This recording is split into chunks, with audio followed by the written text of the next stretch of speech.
Okay, viewers, well here's the Rattlegun, impact wrench, an old pneumatic one. This is at least 30 years old. It's done a lot of work. The pneumatic motor in it's worn out.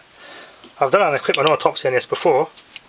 It's just a vane type motor in there, and as air moves around it pushes the vanes and moves the rotor in and out of vane, and that outer vane is actually worn. It's like a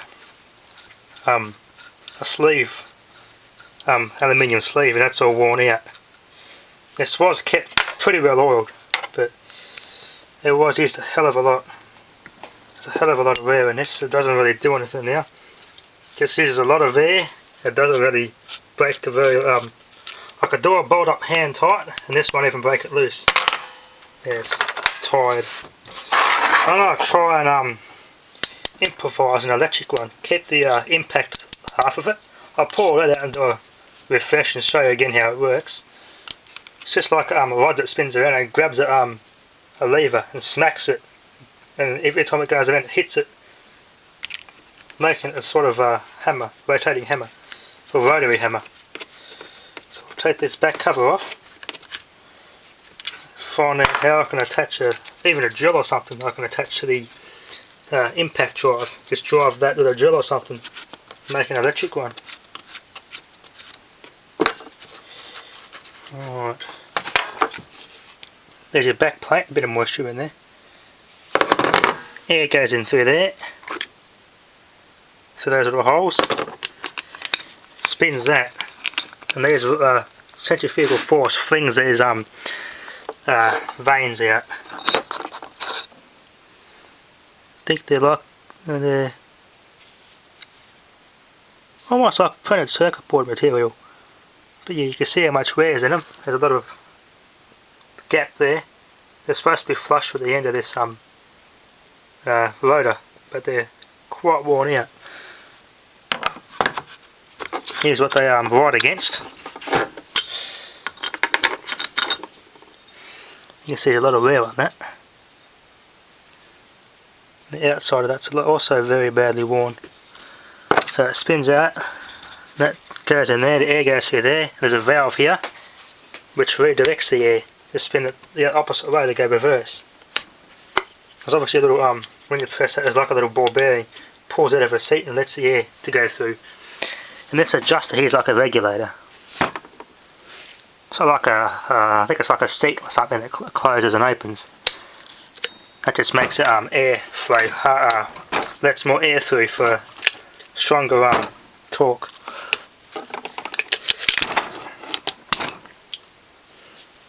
There's a front housing there, and there's where the air goes out. Through there, that's the exhaust.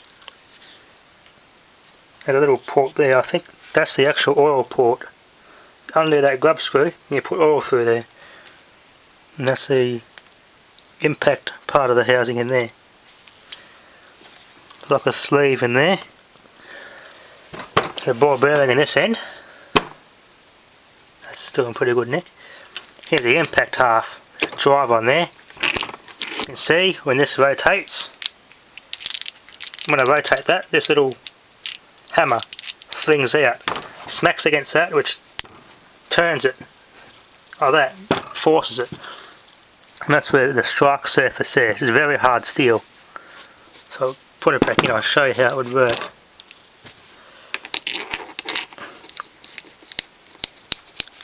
So on that one revolution like that, that'll swing around and smack that. See if I can do it by hand here. Try and explain it clearer. Like that. Comes around, hits it again. Comes around, hits it again. Now if I go the opposite way, I'll spin the other way.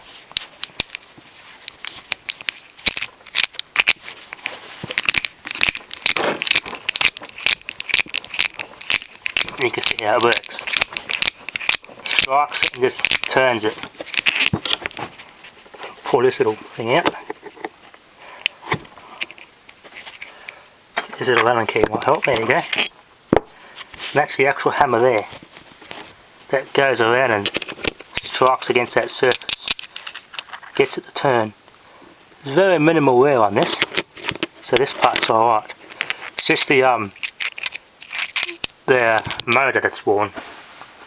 Mainly this part of it that wears out. This is why I got to keep them oiled with air proper pneumatic oil 24/7 if you're using them all the time. Minimise wear, because also moisture also does damage. That's the back half. That's another ball bearing in there.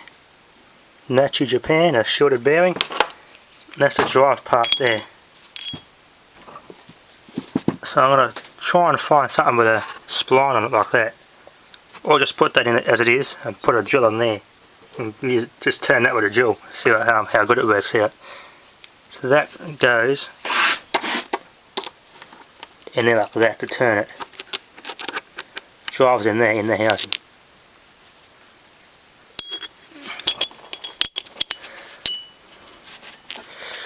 So if I find a good decent drill, I'll just drive that and we'll see how good it works. Okay viewers, there's those veins that wear out. They've got a rounded edge on them. So that would normally right in there against there. Air comes in and forces it. Kind of like a rotor vane in a rotary air conditioning compressor. The air and the centrifugal force combined forces this against this wall.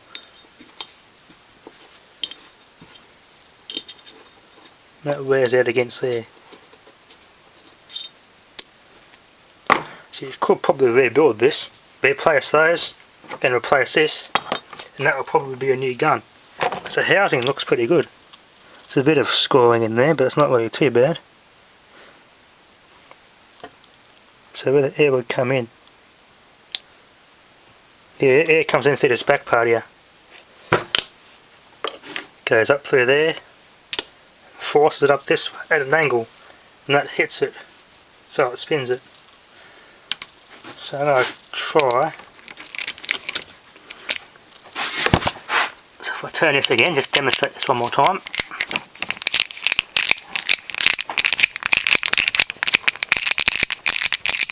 There you go. Turning in my hand.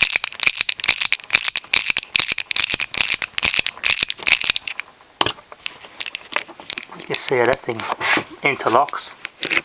Goes the other way, I turn it the other way. Going forward, turn it the other way. Naturally goes in reverse. And this thing just acts as a catch to lock it on. It's all made of hardened steel. So I just reassemble this.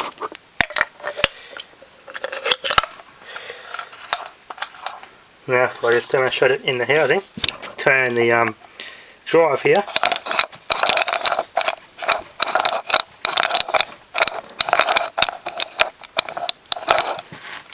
Put this rotor back in.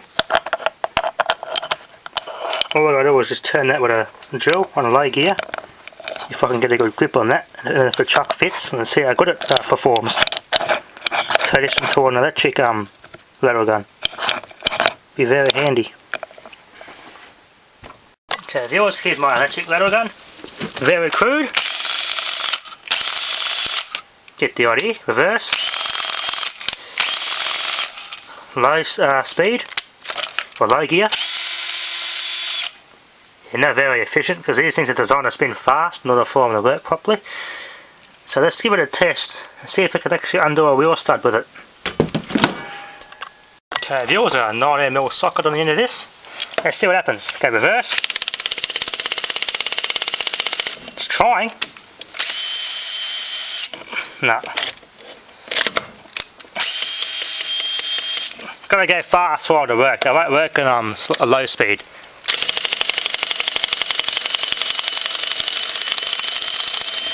What do you know? It works. Very slow, but it works. There you go. And these rims are original to this caravan from the 60s, so the tyres and everything and the tubes are all original. These rims still look like brand new. Then let's do it up. Chuck's come loose. I get to tighten this chuck up. Yeah. It's hard because you got the that's not designed for a dual chuck. You gotta, if you want, you can rough this up with grinder or something to make it so that the truck can grab onto it. Alright, that's nice and tight.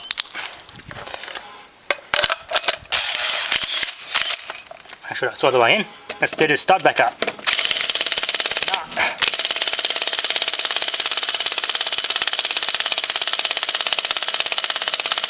There you go, it's tight. It works. There you go, that's my Redneck electric rattle gun. Thanks for watching.